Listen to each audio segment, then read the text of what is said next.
یہ کتاب جو میں پڑھ رہا ہوں حضرت حکیم الامت مولانا اشرف علی صاحب تھانوی رحمۃ اللہ علیہ کے مواعظ اور ملفوظات کا ایک انتخاب ہے، جس میں تصوف کے مختلف مسائل بیان ہوئے ہیں، اور ان میں سے میں صرف وہ حصہ پڑھ رہا ہوں جو ہماری باطنی بیماریوں سے متعلق ہے اور جس کی وجہ سے ہم اللہ بچائے گناہ گار ہوتے رہتے ہیں۔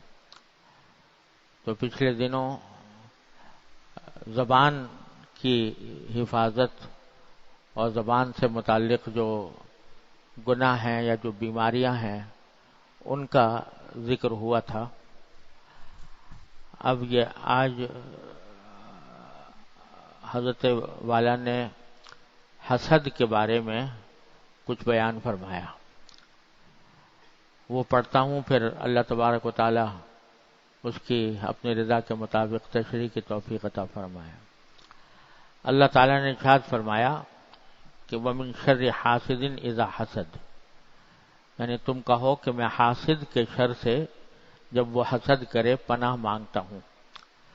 اور رسول اللہ صلی اللہ علیہ وسلم نے ارشاد فرمایا لا تحاسدوا، اے آپس میں ایک دوسرے کے اوپر حسد نہ کرو۔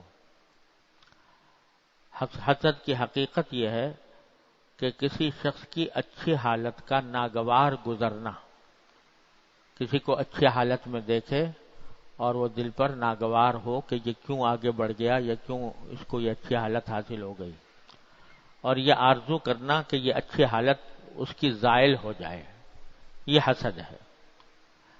اس کے 3 درجے ہیں۔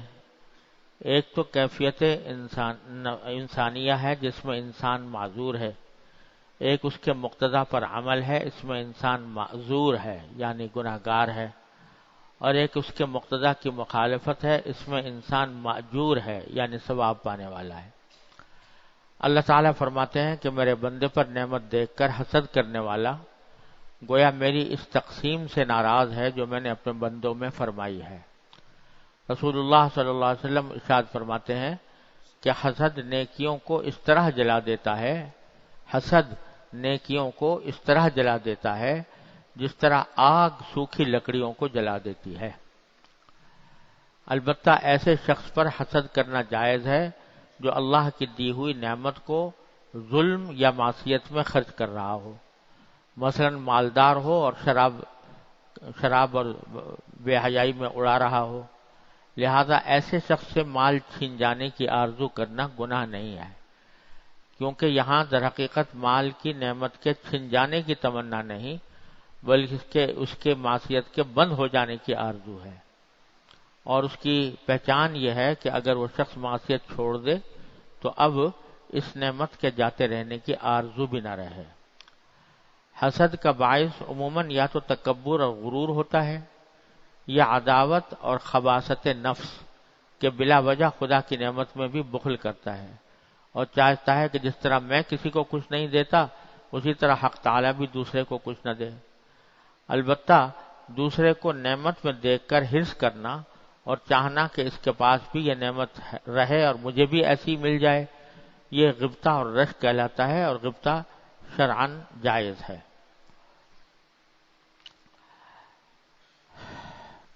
یہ قرآن کریم نے بھی حسد کی مذمت فرمائی ہے، اور حدیث میں بھی رسول کریم صلی اللہ علیہ وسلم نے حکم دیا کہ لا تحاسدوا، ایک دوسرے کے اوپر حسد نہ کرو۔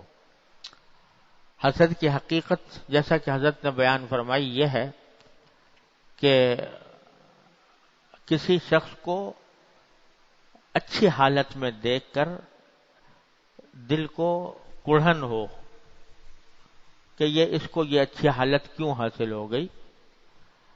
کسی کا مال دولت زیادہ ہے، کسی کو زیادہ مالدار دیکھا تو اس کی وجہ سے دل میں رنج پیدا ہوا کہ یہ اتنا مالدار کیوں ہو گیا۔ کسی کی شہرت زیادہ ہو گئی، اس کی وجہ سے دل میں حسد پیدا ہوا کہ اس کی شہرت کیوں بڑھ گئی۔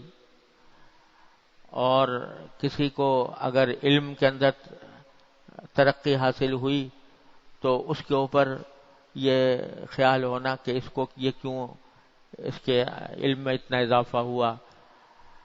تو دوسرے کی اچھائی کو طبیعت ناگوار سمجھے، اس کا نام حسد ہے. اور یہ اتنی بری بری بلا ہے کہ اللہ بچائے. حدیث میں جیسا کہ ابھی میں نے حدیث پڑھی کہ نبی کریم صلی اللہ علیہ وسلم نے ارشاد فرمایا کہ حسد جو ہے وہ انسان کی نیکیوں کو اس طرح جلا دیتا ہے جیسے کہ خشک لکڑی کو آگ جلا دیتی ہے. جس طرح خشک لکڑی ہو اور آگ لگ جائے اس میں تو وہ جل کر راکھ ہو جائے گی، اسی طرح حسد انسان کی نیکیوں کو جلا دیتا ہے. یعنی جو نیک کام کر رکھے ہیں، نماز پڑھی، روزے رکھے، تلاوت کی، ذکر کیا، تسبیحات کی، صدقہ خیرات کیا، یہ سارے نیک اعمال ہیں. لیکن اگر حسد کسی کے ساتھ حسد کیا اور حسد کے نتیجے میں جو اس کا ناجائز پہلو ہے وہ اختیار کیا تو اس کے نتیجے میں نیکیاں زائل ہو جائیں گی.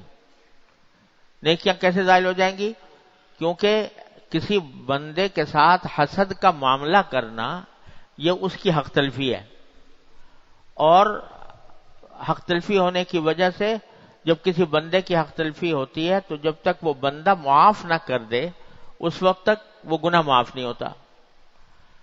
اور آخرت میں اگر بغیر معافی کے پہنچ جائے کوئی، تو پہلے بھی حدیث سنا چکا ہوں کہ نبی کریم صلی اللہ علیہ وسلم نے ارشاد فرمایا کہ اگر کسی کا حق کسی کے ذمہ واجب ہے تو چاہے وہ کتنی نیکیاں لے کر آیا ہو، وہ اصحاب حقوق اس سے اپنا حق مانگیں گے تو اس کے پاس دینے کو کچھ نہیں ہوگا، اپنی نیکیاں ہی دے گا ان کو. تو نیکیاں دے گا تو وہ ساری کی ساری نیکیاں جو ہے وہ اصحاب حقوق لے کے چلے جائیں گے اور یہ خالی ہاتھ رہ جائے گا. تو اس طرح نیکیوں کو یہ حسد اس طرح جلا دیتا ہے جیسے کہ خشک لکڑی کو آگ جلا دیتی ہے. اللہ تعالیٰ بچائے. اس لیے بڑی فکر کی ضرورت ہے کہ یہ چیز پیدا نہ ہو، اور اگر ہو تو اس کا مناسب علاج ہو. اور اس کا علاج بھی حضرت والا نے آگے بیان فرمایا ہے کہ علاج کس طرح کیا جائے اس کا. تو حضرت فرماتے ہیں کہ حسد کا ایک درجہ تو یہ ہے کہ دل میں ناگواری پیدا ہو گئی غیر اختیاری طور پر. ایک شخص کو آگے بڑھتا دیکھا، مال میں، جاہ میں، شہرت میں، عزت میں، علم میں، صحت میں، قوت میں، کسی کو آگے بڑھتا دیکھا تو دل میں ایک کڑھن پیدا ہوئی کہ یہ مجھ سے کیوں آگے بڑھ گیا. اور ساتھ ہی یہ بھی کہ اس کے دل میں یہ خواہش پیدا ہوتی ہے کہ یہ اچھائی اس کی دور ہو جائے، زائل ہو جائے. اگر یہ مالدار زیادہ ہے تو مالدار نہ رہے، کم، اس کا مال کم ہو جائے. اگر اس کی شہرت زیادہ ہے تو شہرت لوگوں میں کم ہو جائے. مقبولیت زیادہ ہے تو مقبولیت کم ہو جائے. یہ ساتھ میں یہ آرزو بھی ہوتی ہے، تب حسد بنتا ہے. ایک تو کڑھن اور دوسرے اس نعمت کی ختم ہونے کی آرزو. یہ دو چیزیں مل کر حسد بنتی ہیں.